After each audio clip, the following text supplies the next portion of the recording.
Hare Krishna, welcome everybody.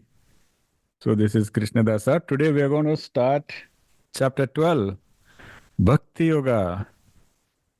So before we begin, I will say the prayers to Guru and God and then I'll play the Guru Mantra. Om Ajnanatimirandasya Jnananjana Shalake Chakshuru Militamena Tasmai Shri Guruve Namaha. Om Namo Bhagavate Vasudevaya. Hare Krishna. गुरुर्ब्रह्मा गुरुर्विष्णु गुरुर्देवो महेश्वरः गुरुर्साक्षात् परब्रह्मा तस्मै श्री गुरुवे नमः तस्मै श्री गुरुवे नमः तस्मै श्री गुरुवे नमः. Hare Krishna. So I'll play the slokas. Today we are going to cover 12.1 to 12.8. अथ द्वादशोऽध्यायः भक्ति योगः. अर्जुन उवाच एवं सततयुक्ताय भक्तास्त्वां पर्युपासते ये चाप्यक्षरमव्यक्तं तेषां के योगवित्तमाः. श्रीभगवानुवाच मय्यावेश्य मनो ये मां नित्ययुक्ता उपासते श्रद्धया परयोपेताः ते मे युक्ततमा मताः. ये त्वक्षरमनिर्देश्यम् अव्यक्तं पर्युपासते सर्वत्र गमचिन्त्यं च कूटस्थमचलं ध्रुवम् सन्नियम्येन्द्रियग्रामं सर्वत्र समबुद्धयः ते प्राप्नुवन्ति मामेव सर्वभूतहिते रताः. क्लेशोऽधिकतरस्तेषामव्यक्तासक्तचेतसाम् अव्यक्ता हि गतिर्दुःखं देहवद्भिरवाप्यते. ये तु सर्वाणि कर्माणि मयि सन्न्यस्य मत्पराः अनन्येनैव योगेन मां ध्यायन्त उपासते तेषामहं समुद्धर्ता मृत्युसंसारसागरात्. भवामि न चिरात् पार्थ मय्यावेशितचेतसाम्. मय्येव मनमाधत्स्व मयि बुद्धिं निवेशय निवसिष्यसि मय्येव अत ऊर्ध्वं न संशयः. Hare Krishna. So who is reading today? Hare Krishna, Guruji, I am reading today. Go ahead. Very nice. Today you were reading the Satcharitra also. So it's a special day for you. Yes, Guruji. Go ahead. Bumper offer. I guess it's my birthday approaching. That's why Krishna want me to read more. Yes. Okay. Hare Krishna, dear Satsang family. So, verses 12.1 to 12.8, Arjun Uvacha. Arjun inquired, those devotees who always engage in worshipping your personal form with devotion and those who worship the imperishable and unmanifested, which of these have the better understanding of yoga? 12.2 The Supreme Lord said, those who fix their minds on me, who worship me always with supreme faith and devotion, they are in my opinion the best yogis. 12.3 and 12.4 But those who worship the imperishable, indefinable, unmanifested, all-pervading, inconceivable, unchanging, immovable and eternal absolute truth, controlling all their senses, being even minded everywhere, and engaged in the welfare of all beings, they also attain me. 12.5 For those whose minds are attached to the unmanifested, the hardship is greater. The path of the unmanifested is difficult for the embodied beings. 12.6 and 12.7 But those who dedicate all their actions to me and meditate on me with an debating mind, with exclusive devotion, O Partha, I swiftly deliver them from ocean of birth and death, for their consciousness is merged with me. 12.8 Fix your mind on me alone. Place your intellect in me. Thereafter, you will certainly dwell in me. Of this, there is no doubt. Hare Krishna. Hare Krishna, thank you so much. So, Hare Krishna. as we have discussed earlier also, that right in the middle we have the cream of Bhagavad Gita, and that is Bhakti Yoga. Okay, so that's why I think, especially this chapter, we need to approach it with a lot of humility and sincerity, because it can have a very transformative experience on us. So I think we will first let us have a quick recap of what we learned in the 11th chapter and then how it connects to the 12th chapter. I may be asking a few questions. If you know the answer, raise your hand. That way I can pick one of you who is who needs more opportunities to talk. Okay.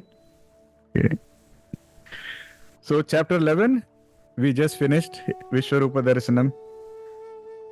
And as you know, there Arjuna was asking Krishna to reveal his cosmic form. And what were the major highlights of the 11th chapter? First, Arjuna's request. So Arjuna says, and how does he ask Krishna? Does anyone remember how he asks Krishna? Okay, I have one hand. Okay, only one hand. So not much choice here.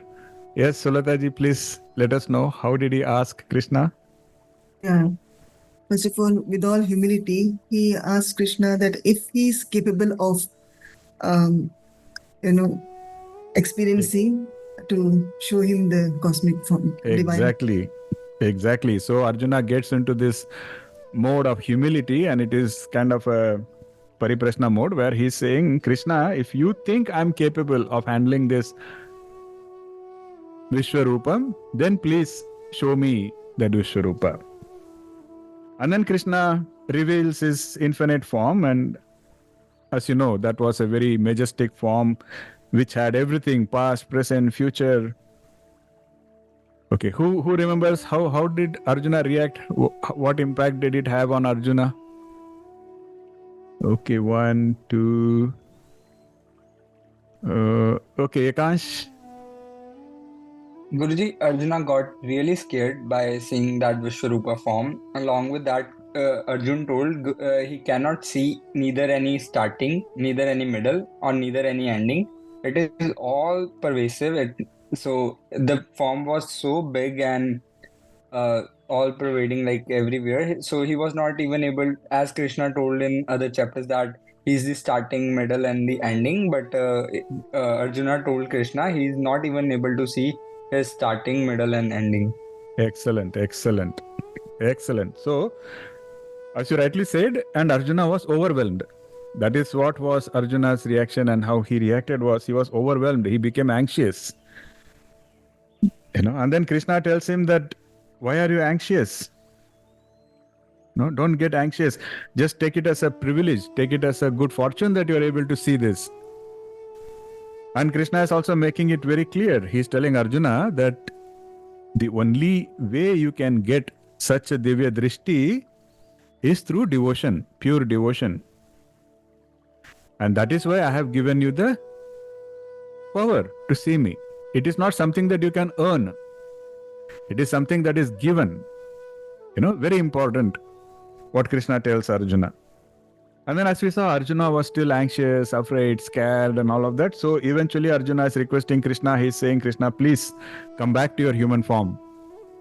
And Krishna graciously agrees to that and he comes back. So those are the major highlights of what we studied in the 11th chapter. Now let's see how 11th chapter, how it is connecting, how it is leading to 12th chapter.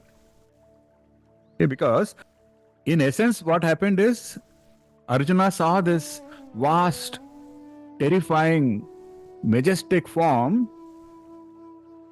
and then he's now beginning to wonder that is this something I can handle? Can I have a more practical path to connect with Krishna? So that is why he's asking Krishna, can you come back to your form? Come back to the pleasing form, you see? And so that is what this chapter 12 is starting with. In other words, from awe to accessibility. Because chapter 11 is all about vastness, how the divine is incomprehensible, and how humans have limitations because of which they cannot perceive it, and so on and so forth. And from there, Krishna is now getting into the realm of now how to perceive something that is accessible. And then, because Krishna already said that devotion is the key, in chapter 12 he is going to explain. He is going to explain how to cultivate this devotion and how to practice that devotion. Okay? Very important. And now we are making a transition. In chapter 12, we are making a big transition. What is the transition? We are making a transition from talking about and trying to perceive the impersonal, cosmic aspect of Bhagavan. From there, now we are making a transition to a personal relationship with God, a personal relationship with Krishna. So that is why it is a very major shift and why it is a very important and beautiful shift for all of us. Because that is what Bhakti Yoga is all about, right? We will talk more about it. So if you compare chapter 11 and chapter 12, or in other words, if you compare that aspect with this aspect of what we are discussing, in chapter 11, it was an impersonal, all-encompassing cosmic form, which was signifying more of omnipresence, omnipotence, all-pervading, something that we cannot really perceive, truly. Whereas chapter 12, now the transition is happening, as I mentioned, where the focus is on the personal aspect of God, where devotees are encouraged. They are being encouraged to form a loving relationship, not with a awe-inspiring, scary, aspect, but with a very, simple, loving aspect of Krishna. So it's a very accessible path.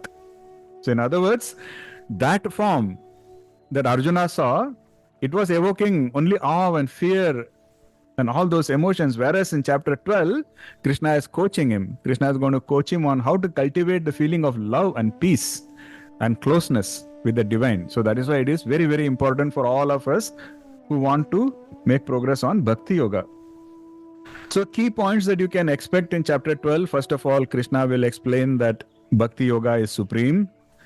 And then Krishna will explain the qualities of a devotee and what are the characteristics which are required to be a devotee or succeed on the path of devotion. And then Krishna will provide practical steps, very important.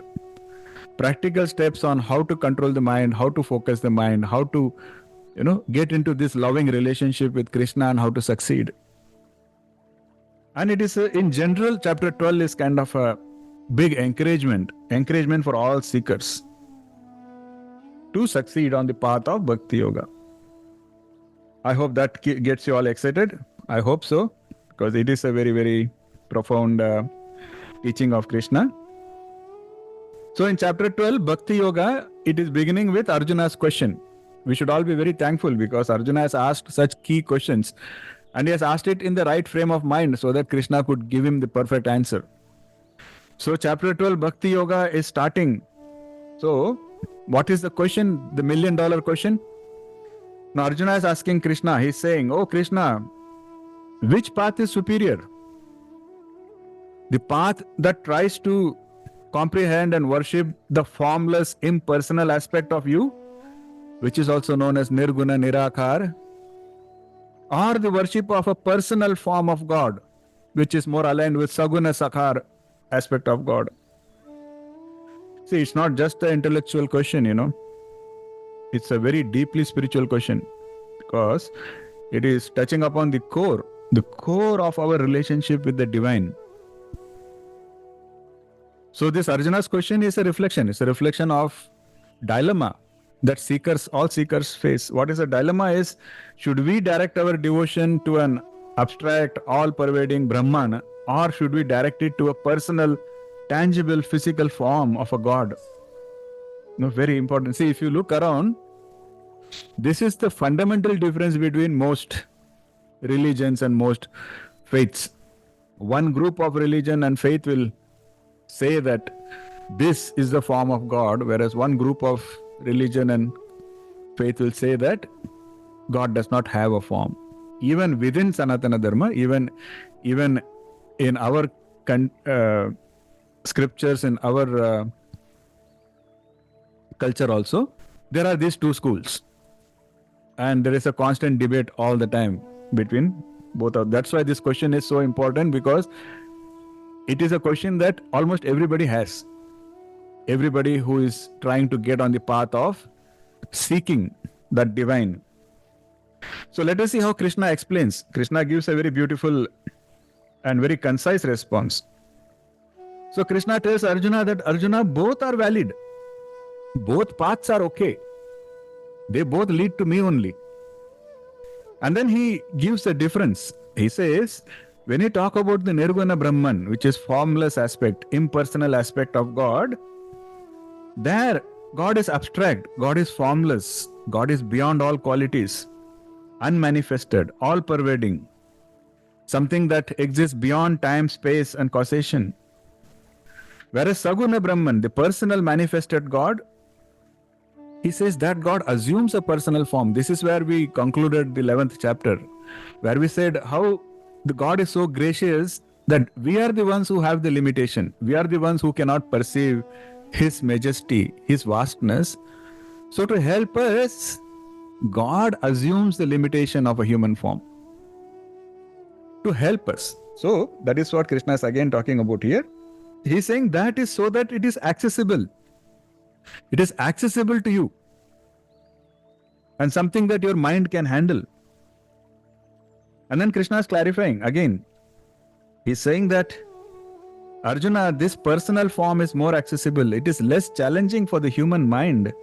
The impersonal aspect is very difficult to grasp for most humans because it requires intense intellectual and meditative discipline.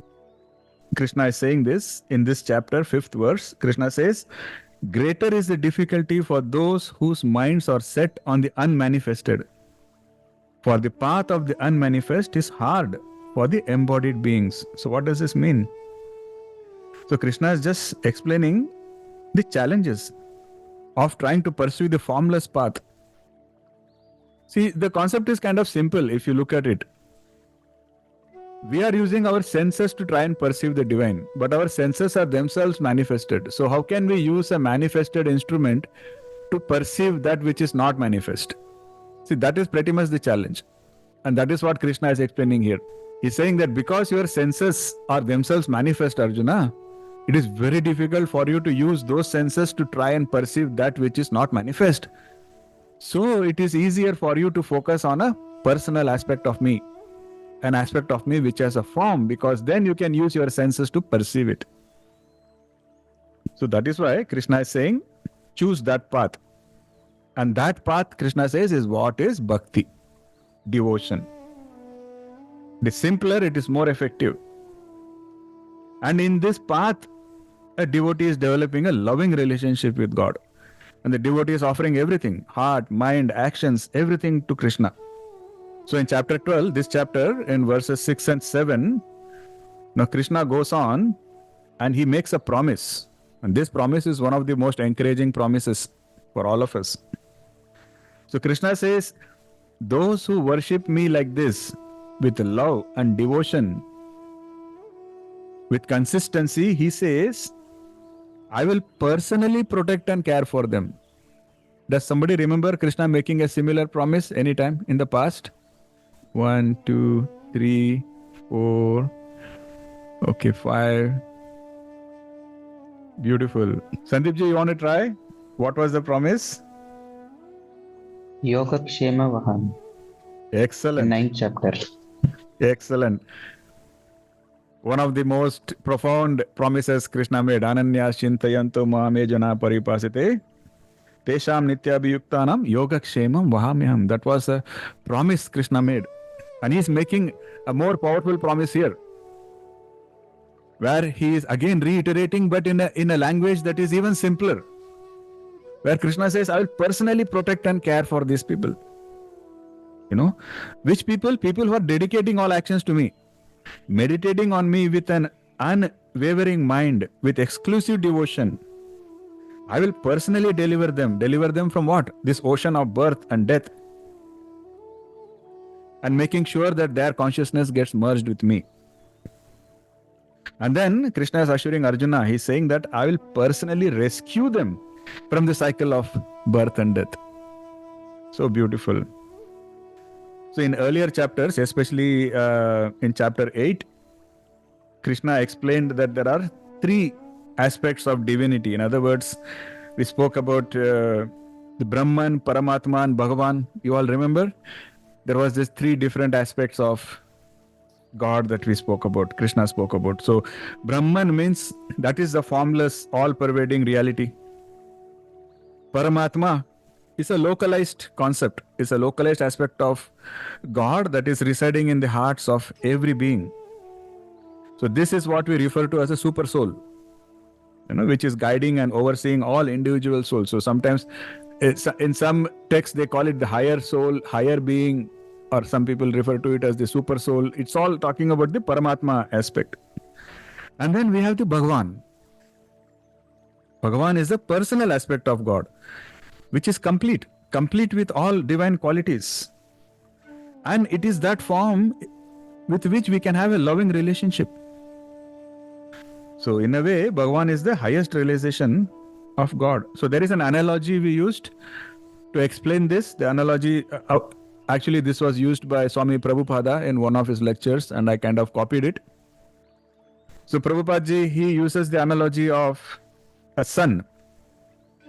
And he says that if you think about a sun, then the sunshine is like Brahman, because it is all pervading. You cannot catch it, you cannot touch it, but it is there. It is sunshine, that is Brahman.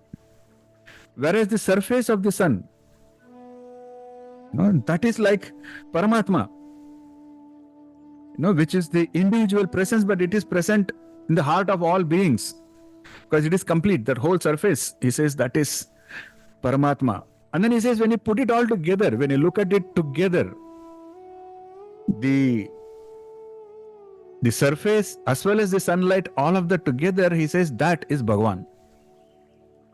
So beautiful. He's put it very simple. In other words, he's making it very clear that we may think that Bhagavan means it's a limited aspect or a limited form, whereas Prabhupada ji says that Bhagavan is that complete, everything.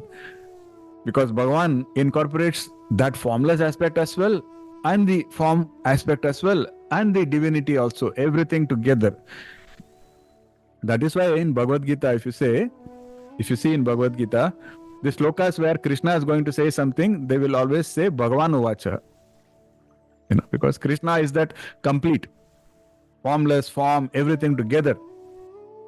So if you look at the Shvetasvatara Upanishad, there it beautifully explains this kind of interplay between impersonal Brahman and the personal God, how there is a union. It says, Sarvam Kalavidam Brahma Tajjalanti Sant Upasite.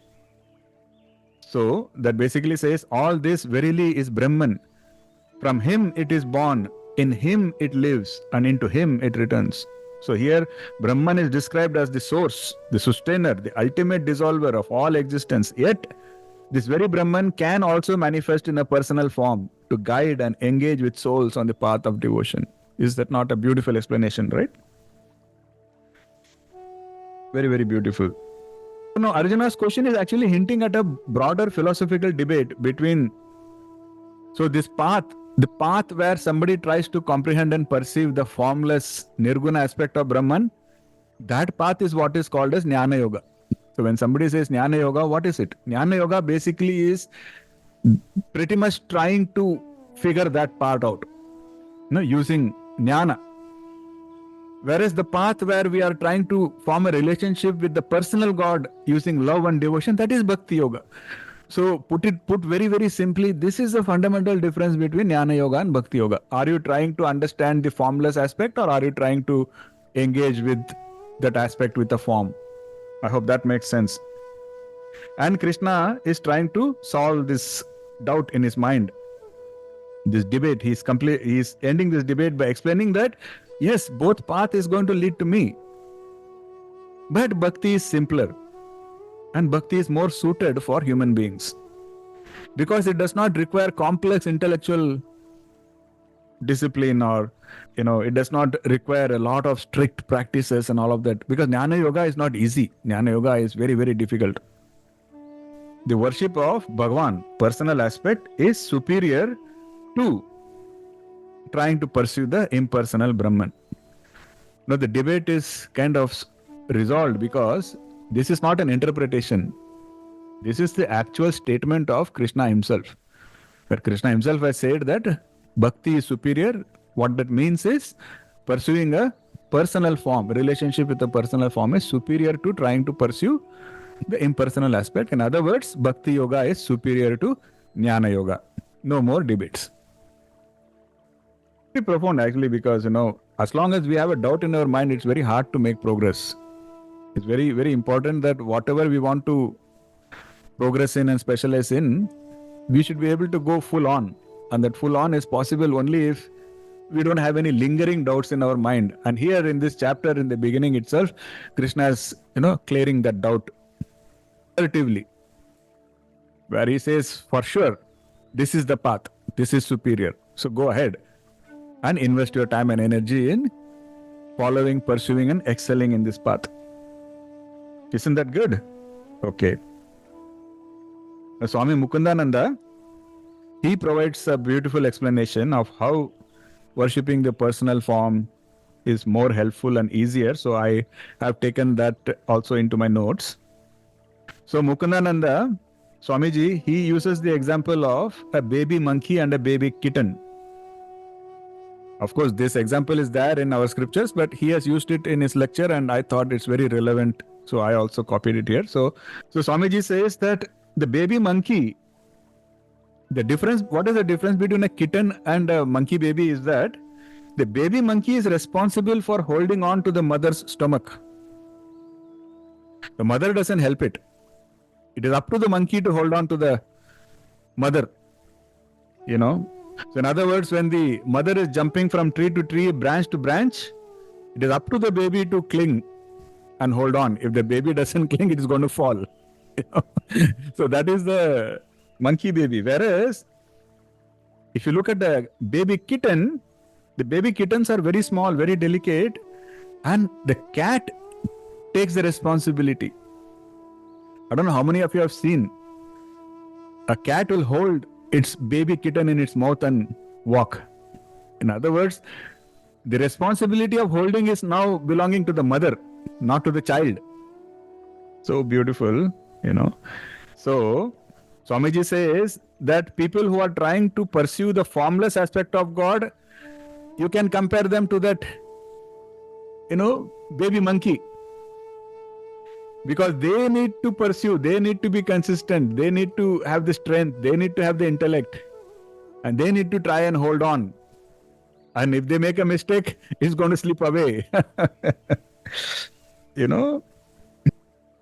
Whereas he says that people who are pursuing bhakti, they are like that baby kitten, where, as Krishna just promised, right? We just saw Krishna's promise where he said, I will personally take care. So that is a fundamental difference, very big difference. Now, if you are interested in technicalities, I can also give a very small technical reason also. See, at the end of the day, it's not that God is partial or anything to any one path. But the very fact that we say it is nirguna, we are saying nirguna Brahman. See, why does a cat hold on to its baby? Because it has love, an attachment to that baby. That is an emotion. That is a guna, right? It is driven by a guna. Whereas when you say that Brahman, that formless aspect is nirguna. Nirguna means then there is no mercy, there is no compassion, there is no anger, there is nothing. So because there is nothing, then technically you cannot expect that aspect of God to help you in any particular way. It is entirely up to you now. See? So this is the technical reason on why you feel more care from God when you are pursuing the saguna aspect of God, which is a personal relationship. So now again Krishna is assuring that those who dedicate all their actions to Him, making Him the supreme goal of their life, they will be personally liberated by Him. He says, Ye tu. Ye tu means those who. Sarvani karmani mayi sanyasya, which means those who renounce all their actions unto me. See, this is not renouncing it is not physical abandonment. But when they say renounce, they are talking about renouncing the fruits of all actions. Performing all actions as a sacrifice to Krishna. He says such individuals, they maintain one-pointed devotion, which is expressed to the term ananyenaiva yogena, which means with undivided or exclusive devotion. Ananya, that's a very important term.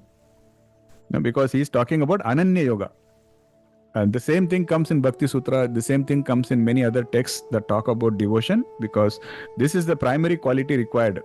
That it has to be Ananya, which basically means you are not looking at anything else, you are not distracted by anything else. It is complete focus. So much so that you should not even now start thinking that, somebody is going to help me, protect me, except Krishna. See, that is the Ananya Yoga part. So, in Bhakti Sutra, Naradji says the same thing. He says that as long as you think that your money is going to save you, or your power is going to save you, or your social status is going to save you, then you are not yet completely into the mode of bhakti, because once you are completely in the mode of bhakti, then you will realize that at the end of the day, it is just Krishna, it is just Bhagavan. That's the only real support that you have. That is what is Ananya Yoga. And Krishna says that is what is important. For these devotees, Krishna takes on a personal responsibility. So he's using the phrase, Tesham aham samuddartha bhavami. For such persons, I become the one who lifts them up. Lifts them from what? From where? Mrityu samsara sagarat. From the ocean of worldliness consisting of janam, mrityu, jara, vyadi. So here Krishna is comparing this endless cycle, this samsara, is comparing that with the ocean, where the ocean is also endless, waves going up and down. And just like somebody who is drowning in an ocean needs a savior to pull them out to safety, Krishna is saying, I will be that one person, or I will be the one who can pull you out of this ocean. And Krishna is assuring that this help will come swiftly. Na chirat, which means not too late, but soon. The term na chira means not delayed.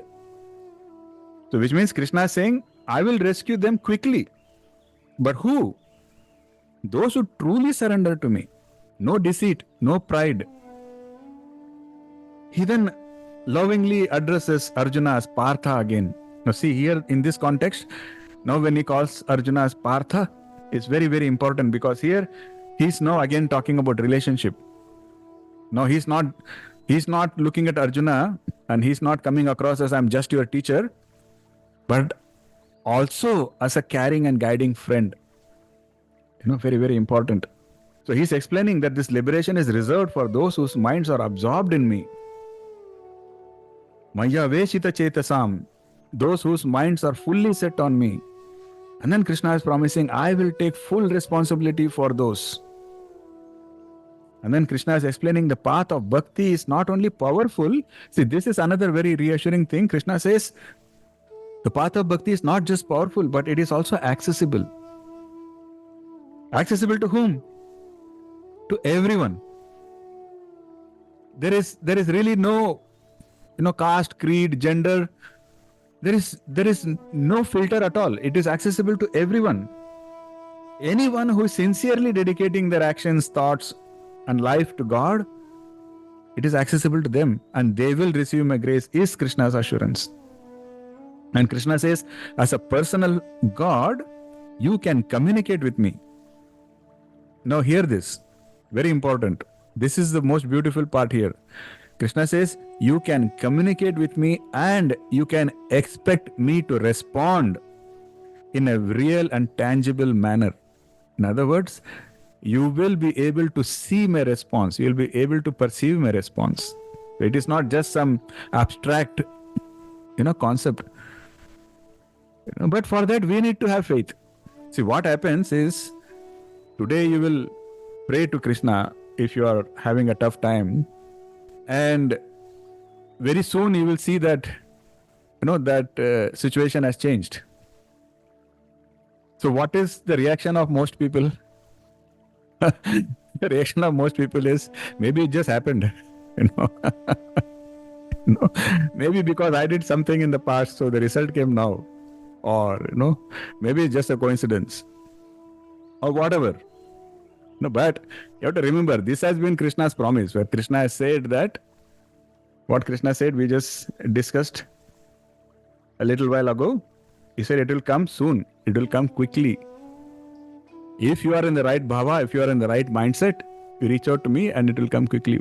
How long does it take for Krishna to do anything? We may not realize. But we should not fall in the trap. We should not fall in the trap that when things are going well, it is somehow something I did, or somehow, it's a coincidence, or somehow it is because of something else. Don't get into that trap, because we should be constantly grateful. Any good thing that happens, any positive thing that happens, if you can, kind of give the credit to Krishna, just say that it's all because of Krishna. You have to feel it. That is the way you develop that kind of a relationship with Krishna. And for such kind of people who are able to do that, those are the kind of people for whom Krishna says, I will keep responding in a very tangible way. Fair enough, right?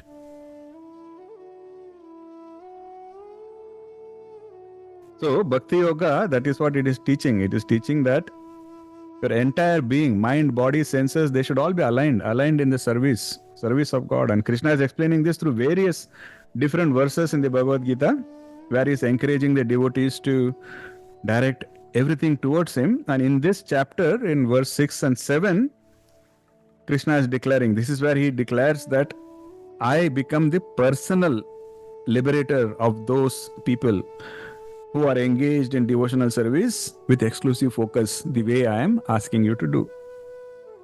Those who worship me, giving up all their actions unto me, those who are solely devoted to me and meditate me with undistracted minds, I personally rescue such devotees swiftly from the ocean of birth and death.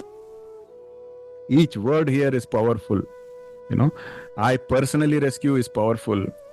I rescue swiftly is powerful. And I rescue from this ocean of birth and death. It's all powerful.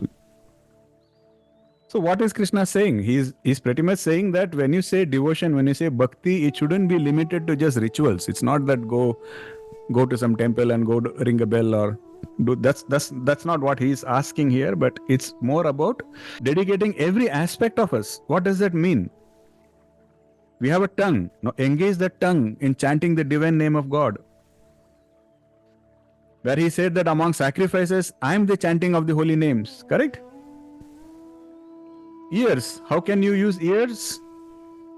Shravanam. This is what we have learnt so many times. Do Shravan. So Bhagavad Purana also teaches the same thing. It says that, hearing about the Lord is the first and most powerful step in bhakti. That is why we say be consistent. At least if somebody is sitting here and talking about Krishna and Bhagavad Gita, at least pay attention, be mindful, be there, and do complete Shravan. That itself is a very powerful way of aligning. Where Srimad Bhagavatam says, hearing and chanting about the holy name, the qualities and pastimes of Lord Vishnu, remembering him, serving the lotus feet of Vishnu, offering prayers, surrendering everything unto him. These are all the... So, Bhagavad Purana talks about the 9 forms of devotion. I have shared it in the group just, I think, this morning. So, please go read about it. One of the reasons you read about it is very hard for any one of us to excel in just one of them. Whereas it is easier if we can do some of many of that. So you can go through the Navada Bhakti and get an idea of what you think you can do in any of those. Pick 4 or 5 or how many ever you think is, attractive to you, and try to follow the steps mentioned there. That is the whole idea of that. Likewise, we have eyes. Use the eyes to look at the beautiful form of the Lord. We have the body. Use the body for seva. Performing seva of God. So in the 9th chapter, Krishna had said, Yat karoshi, yat ashnasi, yat juhosi, dadasi, yat tapasyasi, kaunteya, tat kurushva madarpanam. Where he said, whatever you do, whatever you eat, whatever you offer or give away, and whatever austerities you perform, do that as an offering to me. Krishna has already given these tips, and he is putting it all together here. So we spoke about Shravan, that was for the ears, and then how do we engage the mind? That is Smaran. Smaran is remembering. Instead of thinking about all worldly nonsense, try to utilize your mind, focusing on Krishna and thinking about Krishna. And then the intellect. Use your intellect to contemplate about Krishna, study about the Lord's glories. That is what he had said in 8th chapter, where Krishna said, fix your mind on me alone and surrender your intellect to me. This Krishna said in 8th chapter. Now we are in 12th chapter, but we already forgot that this intellect has to be surrendered to Krishna. No, we should stop intellectualizing. Okay? So, this is one of the concepts of this Bhakti Yoga Krishna is explaining is engage your entire body, mind, all your senses, engage that in me, in my service. That is how you succeed on this path, and that is how you become a baby kitten. We all want to be that, right? So a very crucial insight that Krishna is offering to Arjuna is that the human intellect, no matter how smart you are, does not matter. He says still, it has its limitations. What are we? As we always say, the solar system is a speck of dust in our galaxy, right? And the earth is a speck of dust in the solar system. And in that dust, within that dust, a country is a smaller dust, a city is a smaller, even smaller dust. Aisa karte karte, what are we? And then is dust ke andar ek chota sa particle, that is we call it a brain, and we are so proud of that. So Krishna says, don't depend on that because it is so limited. See, even Einstein, he famously remarked, Einstein said that we cannot solve a problem using the same level of thinking that created the problem. So if you have to solve a problem, then your thinking has to be at a higher level than the thinking that created the problem, So just like that, if you have to comprehend God, you cannot depend on your ordinary thinking and your ordinary intellect. That's not going to work. So Krishna says even something more powerful. Krishna says, don't even depend on intellect. Just surrender it to me and develop faith and devotion. Okay. So what does Krishna say? He says that although I'm saying Bhakti Yoga is the right approach, but Bhakti Yoga is also not that you can just get it without doing anything. Krishna says there also you need to have regular practice, which is, he calls it as abhyasa. This is what I think at least some of the people who have been with me for the other classes, that's what I've been repeating many times is, even when we say love, even that has to be practiced. Because it soon gets into the realm of fantasy because we lose the context, we lose the perspective. So even that kind of unconditional love, selfless love, which is the foundation of bhakti, that also has to be practiced. Because there will be tests, there will be difficulties. We cannot expect that we will just become Ananya Chintan, Ananya Yogi just overnight. It's not going to happen. Today, right now, we are all in a different state of mind. It's very easy to now say that, yes, I will do Ananya Chintan.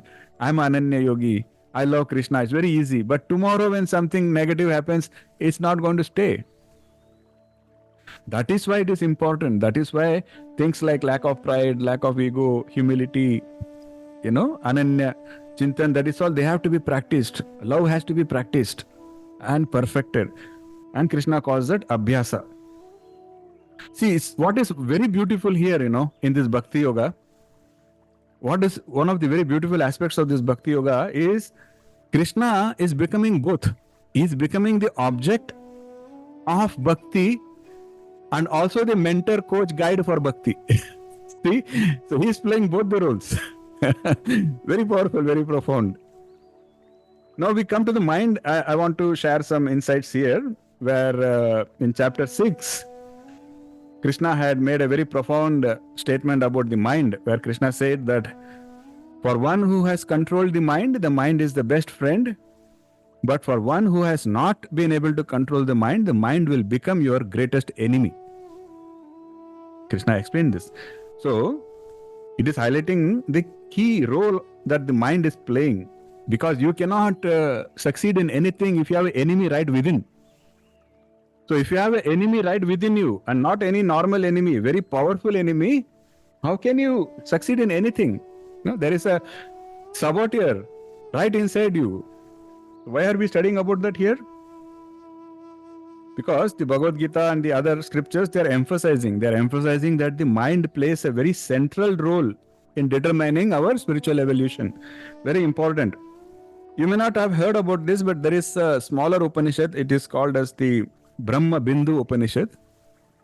There is a very beautiful sloka that says, Mana eva manushyanam karanam bandha mokshayoha bandhaya vishayasaktam muktiye nirvishayam smrutam. It says, the mind alone is the cause of both bondage and liberation. When attached to sense objects, the mind leads to bondage. When you practice detachment, the same mind leads to liberation. Powerful, beautiful. It says that both bondage and liberation are both a function of your mind only. If you just learn to handle the mind the right way, you go towards liberation. If you fail to do that, you go towards bondage. So this is pretty much reinforcing what Krishna had said. So that is why I'm repeating it here, because it's very, very important. I hope you're all getting the idea of what we are doing here. We are trying to cover all the aspects of your senses, your intellect, your ears, your mind, your body, your emotions, and how we have to learn to channel all of that towards that one ultimate goal. Channelize all of it towards Krishna. And that way you succeed. And it's not that you succeed. That way you become eligible for Krishna's personal mercy, where he will make you succeed. He will pick you up like the cat picks up a kitten, and he will take you towards liberation. Krishna himself has promised that. Because you see, in the 6th chapter, Arjuna himself had acknowledged. He said it is so difficult to control the mind. You remember, he was very dramatic, where Arjuna said, I feel like it is probably easier to hold the wind in my hand, but I cannot, control the mind.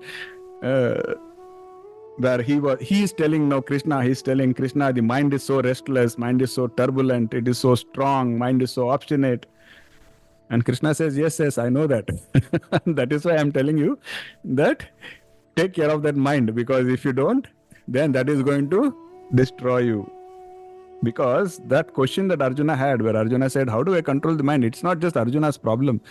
It is a problem that each of us face, all of us face on a daily basis, because it's a very common struggle.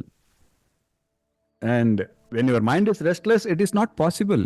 If your mind is anxious and restless, it is not possible to focus on Krishna or anything divine or anything sattvic. That is why Krishna says, first learn to handle that mind. So yes, it is difficult. But then Krishna is also giving us the solution. What was the solution? He just says, focus. Focus your mind on my form. And use all your senses in my service. That is what we just discussed. We spent the last few minutes discussing that. Smaranam, Shravanam, seva, all of that we discuss, because that is Krishna's solution. Because, and he also says, don't worry. If you cannot succeed, he says, don't worry. Like tomorrow you will sit and say, I will do smaranam, shravanam, kirtanam, pada sevanam, nididhyasan, I will do everything, but my mind is still not coming under control. Krishna says, it's okay, don't be discouraged, because Krishna acknowledges it is not easy, but he says, but the way to succeed is through abhyasa, is through consistency. That is what Krishna has been repeating again and again and again. Krishna says, it's okay if you don't succeed immediately, but it is not okay if you give up. You cannot keep giving up and then trying to catch up again. Then I give up again, then I again try to catch up. That will not take you anywhere. It is like playing snakes and ladders, and after every 4 moves, you are coming back to square one. You think you are enjoying the game, but you are going nowhere. So it has to be consistent. Consistency is the key. And that Krishna calls Abhyasa Yoga. So Abhyasa Yoga is the key helper for succeeding in Bhakti Yoga. And now, this may come as a surprise to you all, but this whole concept of mind management, Krishna had sowed the seeds all the way back in 2nd chapter. Where Krishna spoke in the 64th sloka of 2nd chapter, where the sloka starts as Raga Dvesha Viyuktaistu Vishayan Indriyaish Charan Atma Vaishyair Vidayetma Prasadam Abhigachati. Where he said, but one who controls the mind and one who is free from attachment and aversion, even when using the objects of the senses, he says they attain the grace of God. See? So this aspect of mind management, he sowed the seeds way back in the 2nd chapter, and then he kept on reinforcing that concept. And he has been talking about it from different angles, from different perspectives, making sure that we get that very key aspect that is required. Who remembers why Krishna says both attachment and aversion is bad? You can raise your hands. 1, 2. Is it the usual suspects, or do we have any new suspects now? If you know the answer and you are just shy, that is also a function of your pride. So we just discussed that, you have to handle that. Okay. Sulataji, you want to explain? Because both attachment and aversions distract our mind. Even when we are speaking of aversion, we still contemplate on that which we shouldn't think. Exactly. So it will just sway you away, distract you. Exactly. Beautiful. See, when you say attachment, you are running towards something. When you say aversion, you are running away from something. But regardless, you are running. How can you be calm when you are running? So that is why Krishna says, avoid both attachment as well as aversion. And then you are able to practice samatvam, and then you become a sthita pragya. Very, very important. See, that's what I always tell people, that every part of Bhagavad Gita will connect to every other part. We just have to find the connection. And that is how we are supposed to study the Bhagavad Gita. That is why when people come and tell me, Guruji, there are so many people who keep sending me emails and messages saying, we would like to attend. I always tell them the same thing. I would request you to start from the 1st chapter. At least listen to all the sessions. Because otherwise you'll miss the whole context. Because it is not like a fiction novel. No? So beautiful. It's very, very beautiful teachings from Krishna. So this process of controlling the mind and the senses is central. Very key. If we can understand this, if we can practice this, then we can become eligible. See, I'm not saying then you can succeed. That would still be a very strong statement. I'm saying then you will become eligible for success. And once you become eligible, Krishna will come and he will take you and he will make you successful. Krishna is just asking us to become eligible. Is that fair? How much more fair can he be? All Krishna is saying is become eligible. And then I will make you successful. Sirf entrance exam de do. Just pass the entrance test, Krishna says. I will then make you a graduate. So, very, very compassionate of Krishna. And Krishna is again reiterating here that is again and again, so that it becomes very, very clear to us that The mind is both the cause of bondage and liberation. And he says, if you leave it uncontrolled, then it will pull you down. And he says, but if you focus on practicing Bhakti Yoga and progressing through Abhyasa, then with my grace and my guidance, everything becomes possible. He says, your mind will also come under control, and I will personally help you get liberated from this samsara. So that was the first part of Bhakti Yoga. I hope this all makes sense. Hare Krishna. So I'll open the floor. If anybody had any questions, comments, feel free. It's your family, Satsang family. Yes, Sulataji?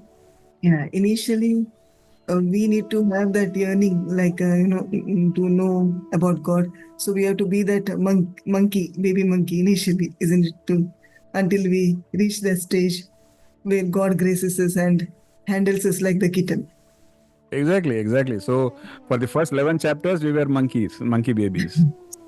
So now in the 12th chapter, we need to now become the baby kitten. And the question is, are we ready now? It's the question. So that is what was happening for Arjuna also, right? He was interested in show me the cosmic form, and you said you are this, you are that. No, I want to see that, and all of that intellectualization, and but now he is, I think, becoming ready to transition into a baby kitten. So yes, you are right, Sulataji.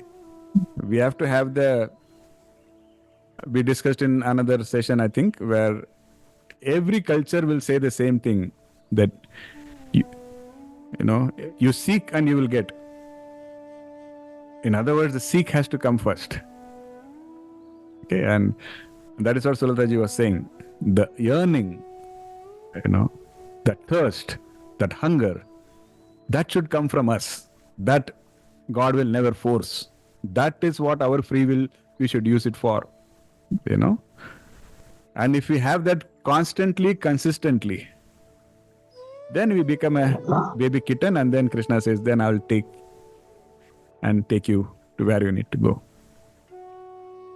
Yeah. Yes, Smitaji? I look at it in a little different way.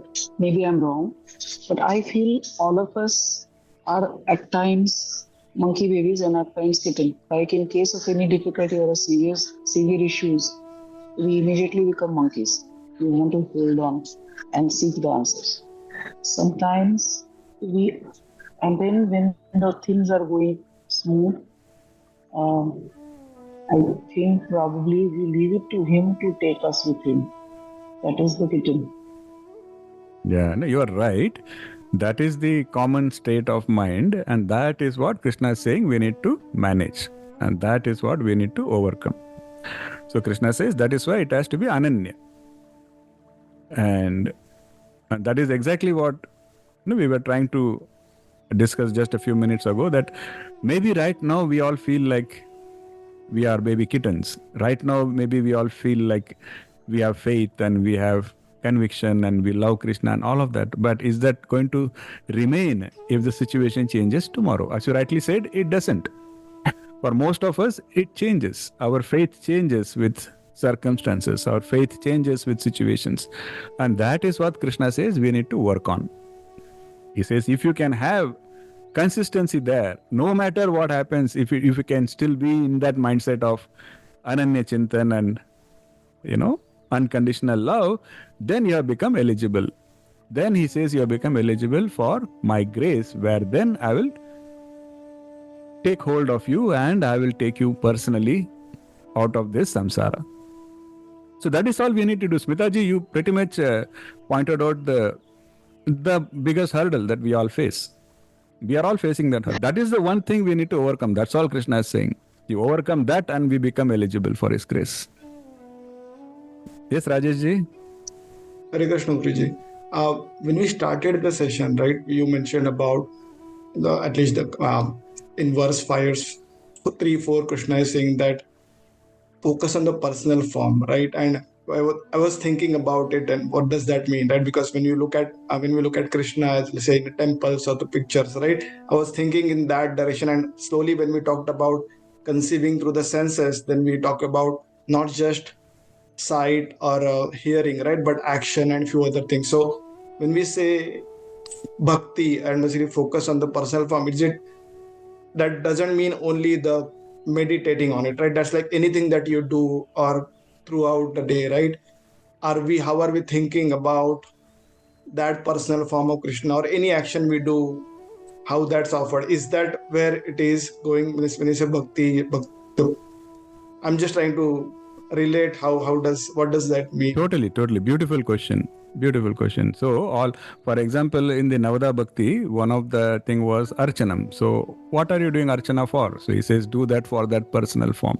Then there is one of the Bhakti, one says Pada Sevanam, which means you are serving the feet of the Lord. Then you again have the same personal form in your mind and do it. But also, when we say, when Krishna says, dedicate all your actions to me. So, when you are doing anything, let us say you are sowing a seed. But if you can say, this also I'm offering to Krishna, but then who is Krishna? Get that personal form in your mind again, and say that I'm doing it for this Krishna, And then Krishna says, Ananya Chintan is required. Always think of, then who are you thinking of? When you say, I'm thinking of Krishna, what does that mean? So again, the form, bring that form into your mind, And like Smita ji said, let's say you are disturbed. Your mind is going somewhere else. Your mind is focusing on, let us say, a very unpleasant thing happening somewhere. Krishna says, replace that thought now. Bring it back to me. So what does that mean, bring it back to me? Again, put that form of Krishna in your mind.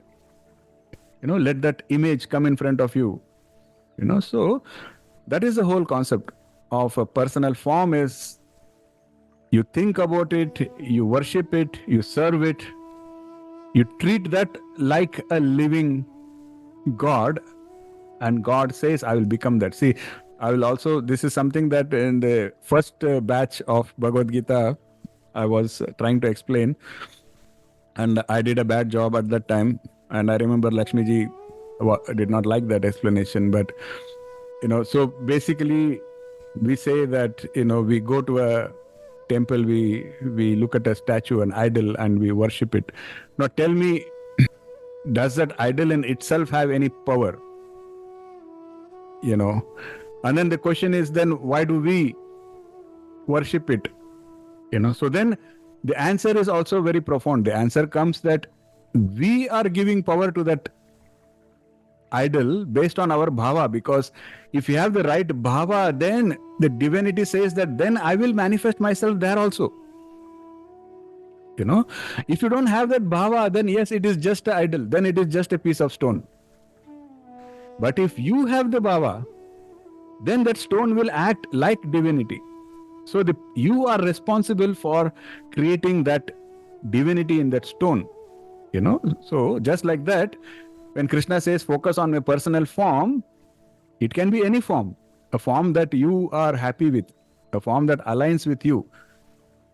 But what is important is then be consistent and have the faith that this is Krishna, and this Krishna is, my friend, my guide, and I have a relationship with that Krishna. Then Krishna says, then I will manifest there also for you. So that is the whole Tatparya. See, that is why in our ancient scriptures, they used to talk about 64 million gods. It's not it's not that we didn't know what we are doing. We were far ahead of the curve, because when that was documented, the population was also around 64 million. So in other words, everybody had a personal god. Because a carpenter may want to see God in a piece of wood. A blacksmith may want to see God in a piece of iron. And Krishna says it doesn't matter. What matters is your bhava. That is why they say, Jaisa bhava vaisa anubhava. So pick a form, but once you pick a form, then be consistent, be devoted, and focus on your bhava, and the form will become divine by itself. That is the whole idea. I hope that answered your question, Rajesh ji. Yeah. It does. Okay then. Thank you so much. This is actually a very, very profound and very important, very transformative topic. I would say if you have to focus on just one topic in your life, focus on this one topic. Everything else is just a means. This is the goal. This is the end goal. It's okay if you don't know that how many sections are there in the Vedas, or how many Upanishads are there, or what shloka. It's okay, because they're all meant to take you to this conclusion that Bhakti is the ultimate tool and Bhagavan is the ultimate goal.